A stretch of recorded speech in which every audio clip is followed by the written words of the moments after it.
There are stories we stumble across that feel more like distant echoes than full narratives, quiet tragedies that unfold on the edges of time, where answers seem just out of reach.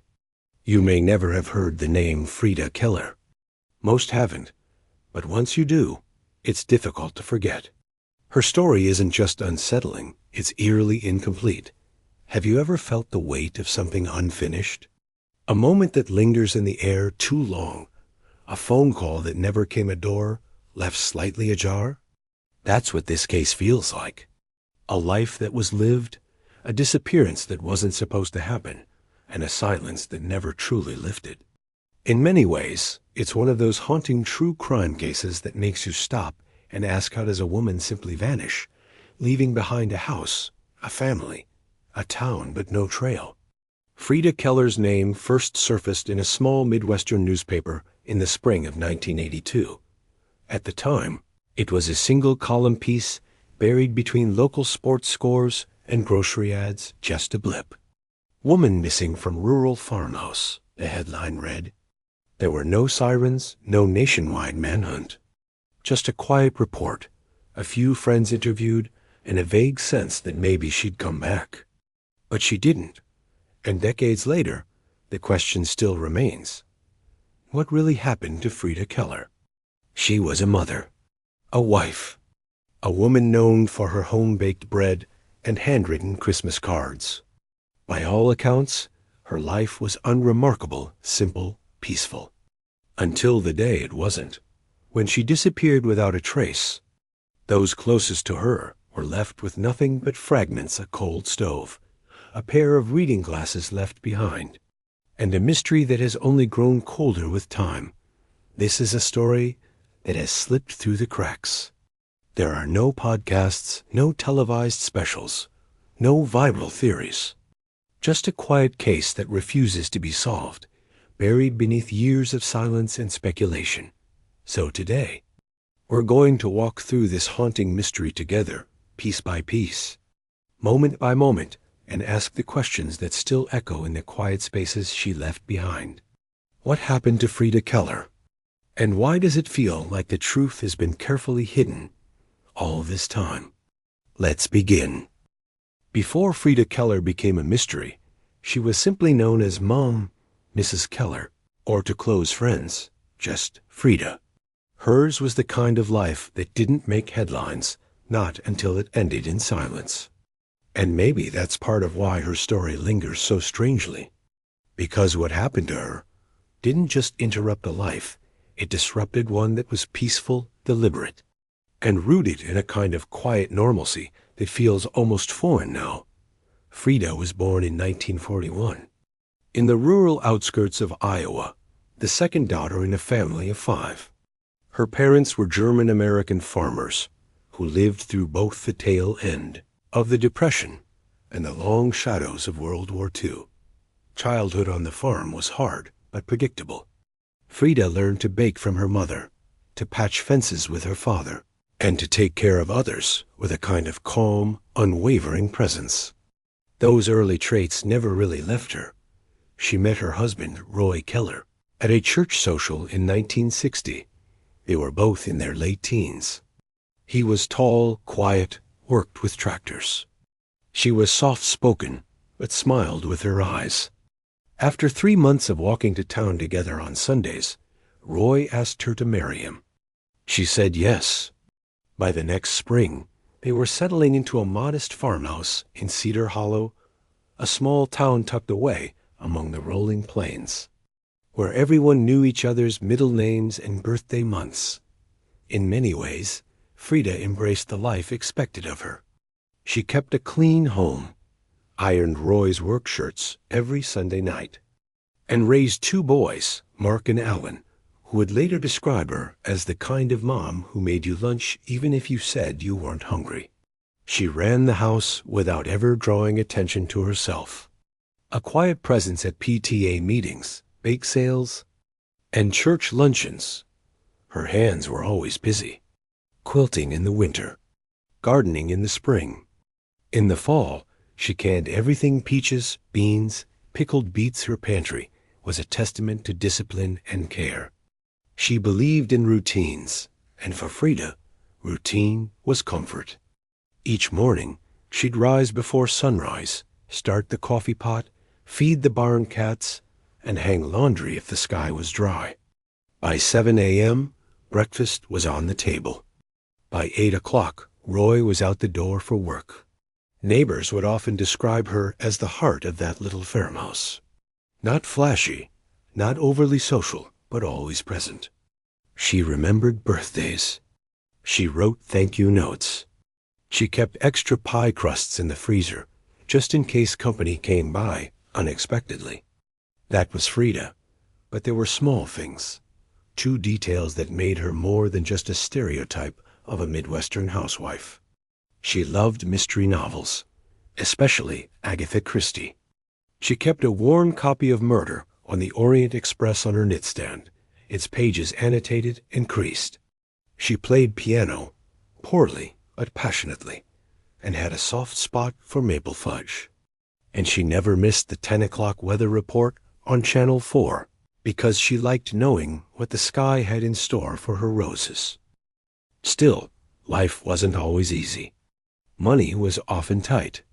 The farmhouse needed repairs they could never quite afford. Roy worked long hours at the grain elevator, and the boys, as they grew older, began to drift away from the simple routines that defined their childhood. Frieda didn't complain, at least not out loud. But her sister, Marline, who lived 2 counties over, recalled that in the year before her disappearance, Frieda had started writing longer letters. She spoke more often about feeling restless, though she never elaborated on what exactly she meant. It was around that time that she also started attending a local book club in town. Once a month, she'd take the pickup into Cedar Hollow and meet with a group of 6 or 7 other women. They'd drink tea, exchange recipes, and talk about books, but also, perhaps, about the kinds of things women couldn't always say out loud in their kitchens. No one thought much of it at the time. After all, Frieda was a grown woman. She deserved her space, her independence, and she had earned the night out, but looking back, there were hints. Small, quiet shifts in routine. A missed phone call here, a church service skipped there, a furrowed brow that lingered longer than it used to. Things you'd only notice in hindsight, when the picture is already incomplete. Her son Mark, now in his 60s, once said in an interview, "I think we took her presence for granted. She was always just there. You never imagined a day she wouldn't be." That's the thing about Frieda. She didn't seem like someone who would vanish. She wasn't reckless. She wasn't impulsive. She was dependable in a way that made the world feel more solid, like a quilt stitched so carefully you don't even notice the thread until it's gone. And maybe that's what makes what happened next so hard to accept. Because when the routine stopped, when the coffee didn't brew, and the roses weren't watered, the silence left in her place felt too loud to ignore. Something had gone terribly wrong. But no one could agree on when, or why, or how. All anyone knew was that Frieda Keller was gone. And from that moment forward, her quiet, dependable life would be eclipsed by a question that still refuses to be answered. It was a Wednesday, June 13th, 1984, the kind of day that would normally pass without mention. The skies above Cedar Hollow were overcast, hanging low with that humid heaviness that clings to early Iowa summers. It had rained the night before, just enough to darken the dirt roads and draw up the earthy scent of wet crops. Frieda Keller woke early, as she always did. Her neighbor, Doris Pratt, who lived about 200 yards east, later said she saw Frieda out by the garden sometime around 6:30 a.m., already in her apron, clippers in hand, inspecting the rose bush near the front porch. "She waved at me," Doris recalled, but didn't smile. Just a small wave. I remember thinking she looked tired. By 7:15 a.m., Roy Keller had left for work. He kissed Frieda on the cheek, took his lunch pail, and backed the pickup truck out of the driveway, heading toward the grain elevator in town. He would later say, everything seemed normal. She handed me my thermos like always, told me to be safe. Nothing felt off. Frieda was alone after that. Both sons were grown and had moved out years prior. The house, a quiet 2-story, with creaky floorboards and lace curtains, would have been still, save for the ticking of the kitchen clock and the occasional meow of the barn cat. Buttons. At 9:12 a.m., the phone rang. It was Marlene, Frieda's sister. She called every Wednesday, but Frieda didn't pick up. The call rang out, which Marlene found odd. Frieda was rarely more than 10 feet from that old rotary phone in the kitchen. Maybe she was out hanging laundry, she thought. She left it at that. Around 10:45 a.m., a postal worker delivered a small package of book from her reading club. It was left on the porch. That package was still sitting there when Roy returned home later that evening. No one saw Frieda after 6:30 a.m., not at the grocery store, not at the post office, not at church, and not at her book club meeting, which she was scheduled to attend that afternoon. According to the club's organizer, Frieda was supposed to bring lemon bars. By 5:20 p.m., Roy was home. He found the front door unlocked, not unusual. But the house was quiet. Too quiet. Frieda wasn't in the kitchen. Dinner wasn't started. Her purse was still on the counter. Her reading glasses sat folded on the side table next to her favorite chair, right beneath Murder on the Orient Express. In the fridge was a glass bowl of rising dough, covered in a damp cloth. She had been preparing bread, but there was no note, no message, no indication of where she might have gone. Roy checked the garden, the clothesline, the barn. Nothing. He assumed maybe she went to Doris's house, or maybe into town for an errand. But when the sun dipped behind the trees and no headlights appeared in the gravel driveway, the unease set in. He waited until 9 p.m. to call the police. The responding deputy arrived just before 9:45 p.m. He searched the home and surrounding property. There was no sign of forced entry, no sign of a struggle. The only thing slightly out of place, according to Roy, was a ceramic mug cracked and overturned near the kitchen sink. Could have just been an accident, the deputy noted in his report. Nothing alarming. But by morning, Frieda still hadn't returned. And then the calls began. Marlene, the book club, church friends. By noon, word had spread Frieda Keller was missing. Authorities expanded the search that afternoon. Volunteers from Cedar Hollow formed a grid and walked the surrounding farmland. Dogs were brought in. Ditches checked. Ponds skimmed. The wooded area about a half-mile north of the Keller home was combed by 12 men with flashlights and walking sticks. Nothing. And that's when the questions began to swirl. Why would Frieda leave without telling anyone?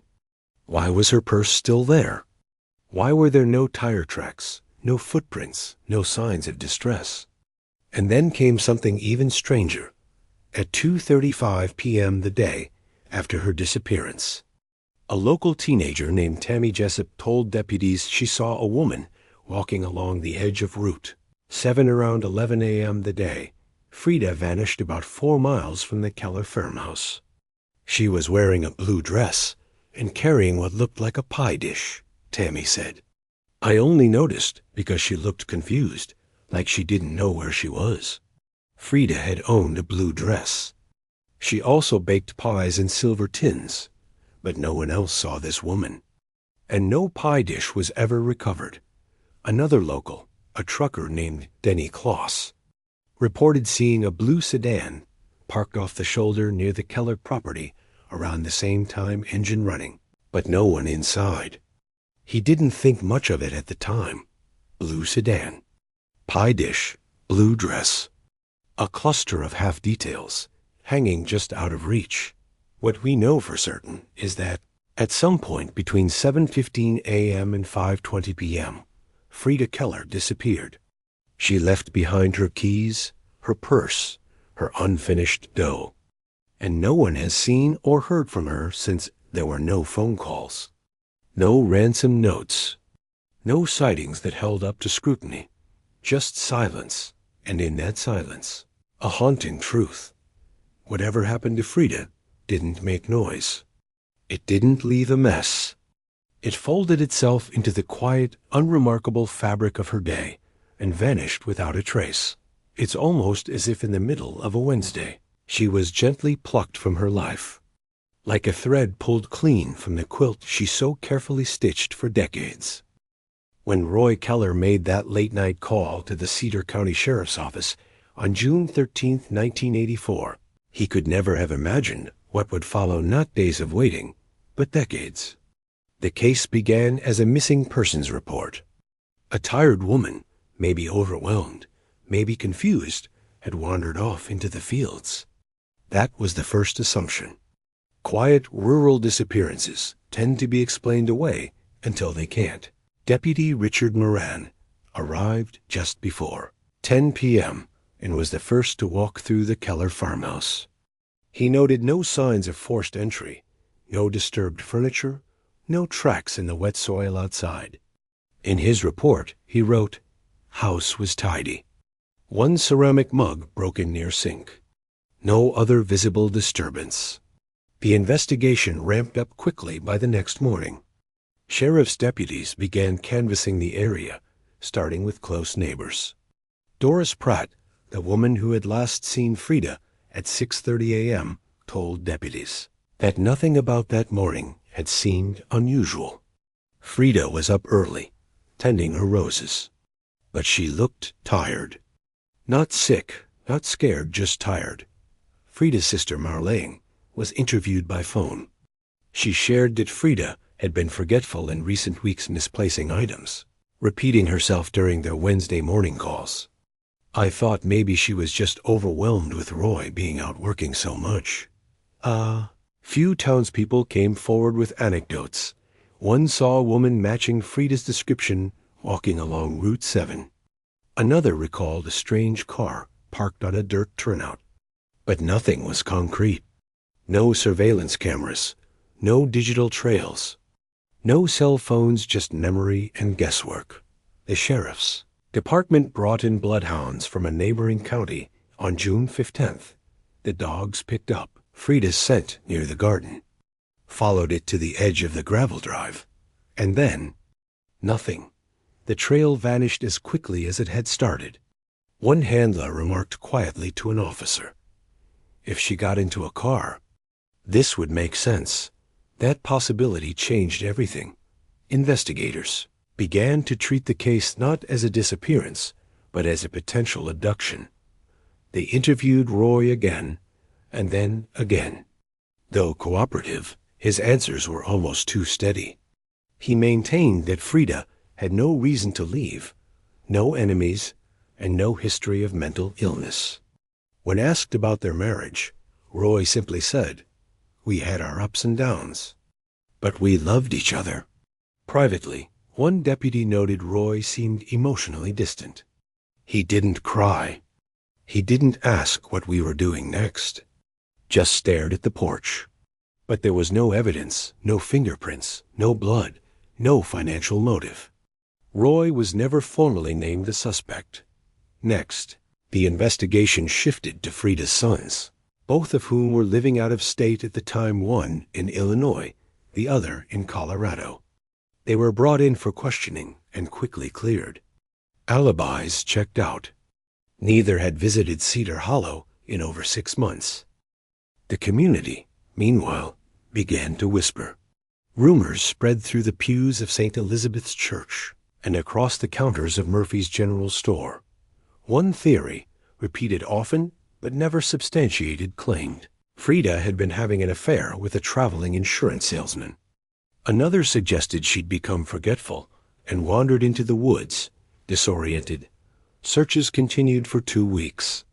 Over 100 volunteers combed miles of cornfields and timberland. Drones didn't exist. Helicopters weren't dispatched. It was boots and flashlights. Nothing was found. By late June, the sheriff's department had exhausted its resources. They began relying on tips, and that's when the noise started.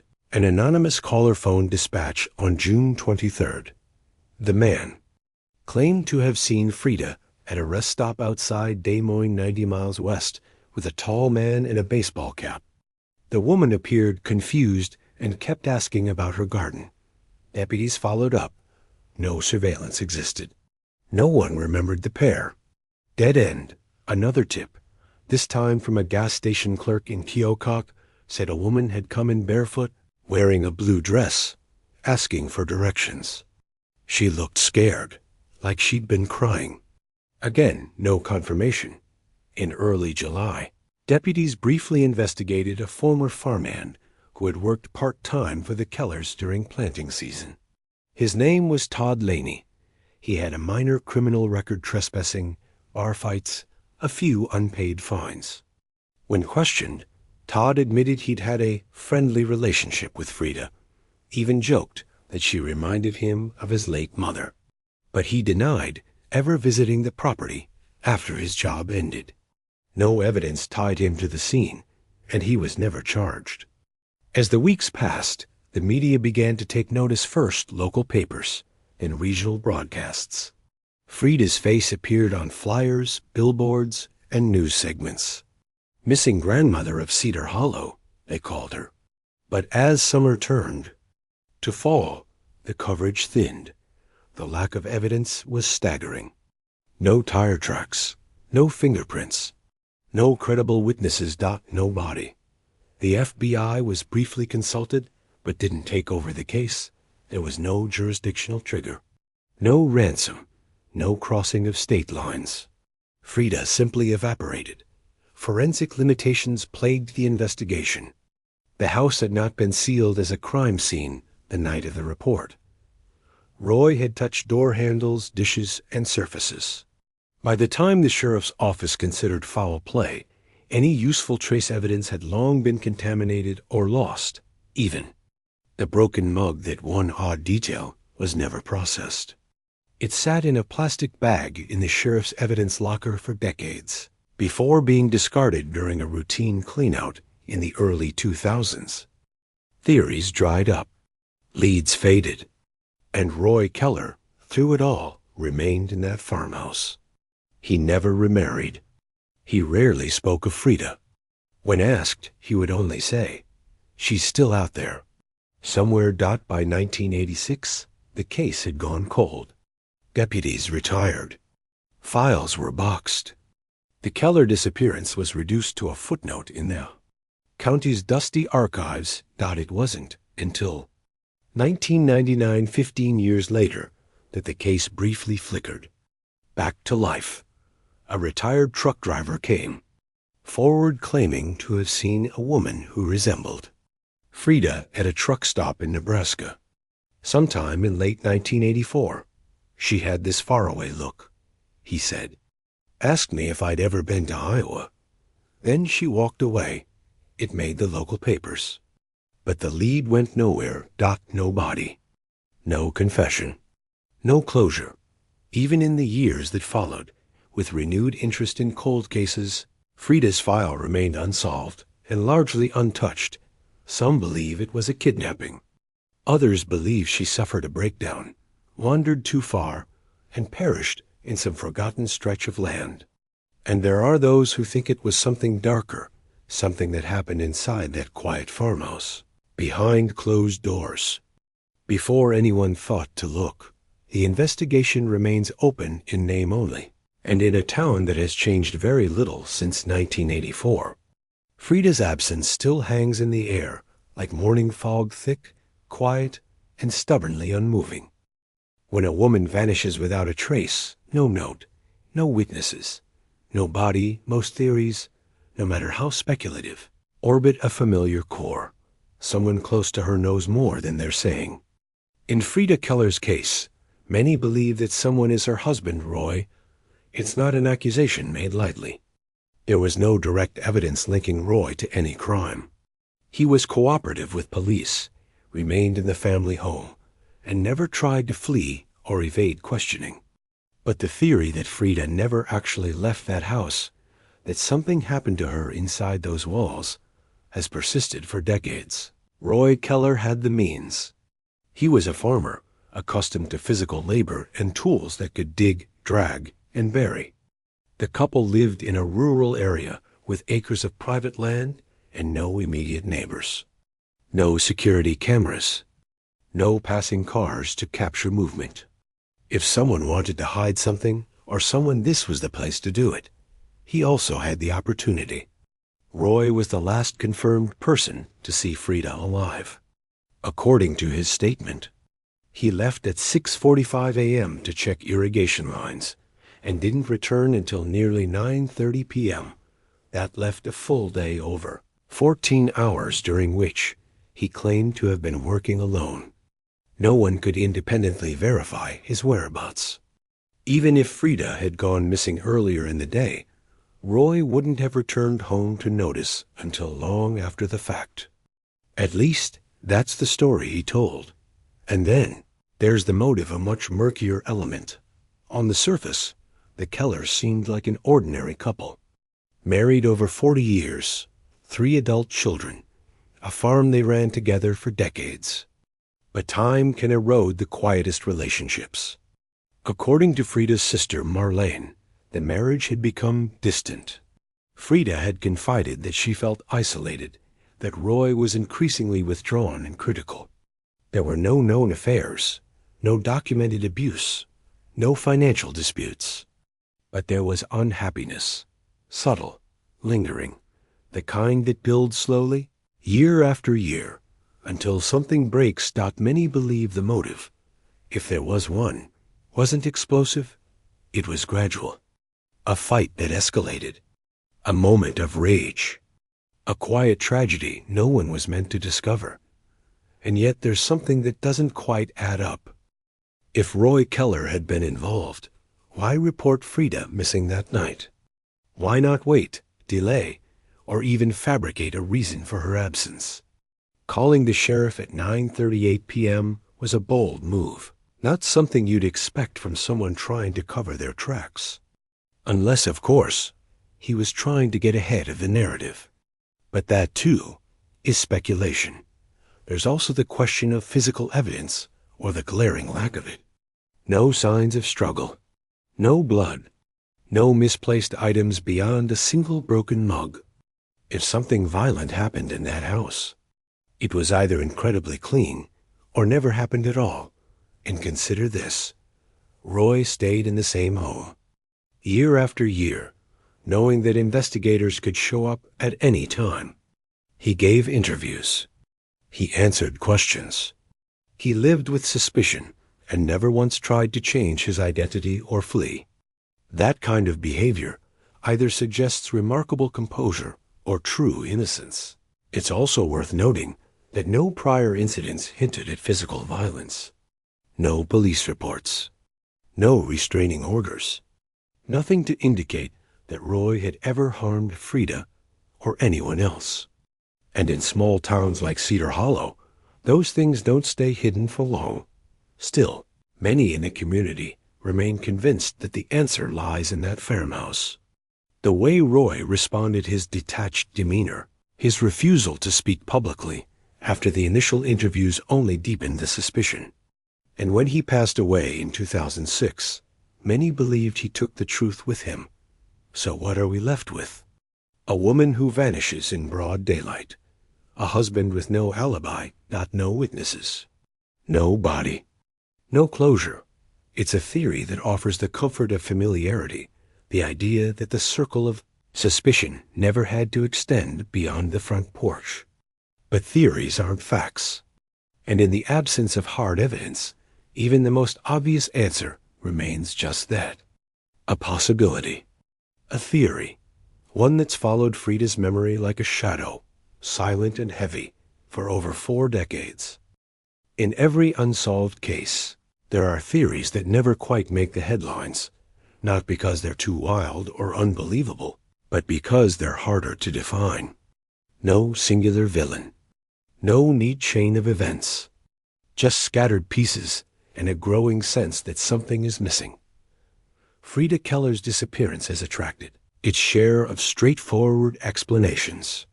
But there's another line of thinking, one far less explored and far more unsettling. It begins with a simple question. What if Frieda left on her own? And what if she wasn't running from someone, but running toward something? Some believe Frieda may have staged her own disappearance. At first, that theory seems implausible. She had no history of mental illness, no passports or bank withdrawals. Her purse and medications were left behind. She was 64 years old, not the usual profile for a runaway. But there are elements that make you pause. A week before she vanished, Frieda reportedly told a friend during church service, "Sometimes I think about just disappearing." The friend brushed it off as frustration, a fleeting comment from a woman who had spent decades in the same routine. But looking back, it's hard not to wonder. Frieda had become increasingly introspective. According to our daughter-in-law, she had taken to long walks in the fields behind their property, sometimes for hours at a time. She journaled frequently, but never shared what she wrote. When investigators searched her desk, they found dozens of handwritten entries, but many pages had been torn out. No one ever found them. Could it be possible that Frieda walked away, not out of despair, but of quiet resolve? This theory suggests she may have planned a soft vanishing, walking into the dense farmlands, or even hitching a ride out of Cedar Hollow. A bus stop 14 miles away ran routes toward Oregon and the coast. No cameras, no manifests, just paper tickets and small-town anonymity. It's far-fetched, but not impossible. And then there's the stranger theory, one whispered more than spoken, that Frieda may have encountered someone. Not someone she knew, but someone passing through. The Keller farm sat along a rural highway, often used by truckers and seasonal workers. In the months leading up to her disappearance, several locals reported seeing unfamiliar vehicles pulled over near old county roads. One woman said a man came to her door, asking for gas, but there was something off about him. She didn't report it until weeks later. Nothing ever came of those sightings. But if Frieda had been outside that morning, perhaps tending to the garden or fetching eggs, could someone have approached her? Not violently, not with force, but with conversation. Maybe she felt safe. Maybe it seemed harmless. And maybe it wasn't. It's a chilling idea, one without evidence, but also without contradiction. Rural disappearances are not unheard of. People can vanish in broad daylight, even in towns where everyone knows everyone. All it takes is a few unpaved roads, and no one watching. And finally, there's the theory that stirs the deepest discomfort, that Frieda may have suffered an accident and was never found. The farm was expensive, with several old wells, ravines, and disused sheds. Some had been boarded up for years. A few of the outbuildings were too unstable to search thoroughly. If Frieda wandered, maybe disoriented or lost, she could have fallen, become trapped, or worse. Coyotes, harsh weather, time, nature can erase nearly everything. It's an unsettling thought, because it offers no villain, no motive, just silence and decay. The truth is, we don't know what happened to Frieda Keller. And that may be the most haunting part. Every plausible theory comes with its own weight. Whether she was taken, ran away, or simply vanished into the land she'd walked for decades, none of it brings peace. Sometimes, it's not just the crime that leaves a scar, it's the absence, the unanswered, the image of a door left slightly ajar, with no one standing behind it. And so we're left wondering, not only what happened to Frieda, but how a woman could disappear so completely, while the world kept moving on. There's a moment in every unsolved case when time starts to stretch. The initial urgency begins to fade. Leads dry up. Reporters move on. And those who remain Family, friends, even investigators are left in the quiet hum of uncertainty. That's exactly what happened with the case of Frieda Keller. In the weeks following her disappearance, search crews had combed over 30 square miles of farmland, forest, and rural terrain. Helicopters flew low over cornfields. Cadaver dogs sniffed through drainage ditches and derelict barns. Volunteers walked shoulder to shoulder through brush and creek beds. But nothing ever surfaced. No clothing. No personal items. No signs of a struggle. Just the open land and silence. For the first few months, the Keller case remained active. Local law enforcement followed up on every tip. They questioned nearby residents again and again, re-interviewed family members, and even brought in psychics at the urging of Frieda's church friends. But each path ended the same way, with nothing to hold on to. Nothing to move forward with. Eventually, the official investigation slowed. Not because anyone stopped caring, but because there was simply nothing left to investigate. And that's where the cold began to settle in. The questions never stopped, but they began to echo unanswered. Why were there no footprints leading away from the house? Why was the door left ajar? Why was the dog still inside, untouched and quiet? Why didn't Frieda take her purse or her medication? Some believed these were signs of foul play. Others insisted they pointed to a spontaneous disappearance or an accident. But the truth is, every theory still has holes. There is no smoking gun, no definitive timeline, just a vague window of time, a missing person, and a community left grasping for explanation. Years passed. The Keller property was eventually sold. The garden Frieda once tended went wild with weeds. Her rocking chair, the one she always sat in on the porch, remained untouched for years, until it was finally removed by the new owners. Her family, once vocal and determined, grew quieter. Her son moved to Oregon. Her sister stopped giving interviews. Friends, once hopeful for resolution, turned their energy inward. Some still light a candle every year on the anniversary. Others stopped asking entirely. The emotional toll was heavy, not because of a tragic ending, but because there was no ending. Closure became a luxury no one could afford. From time to time, small things would stir the case back to life. An anonymous letter mailed to the sheriff's office in 2009 simply read, "You're looking in the wrong place." It was postmarked from 2 states over. A faded photo surfaced on a web forum in 2015, showing an elderly woman sitting outside a gas station in Nevada.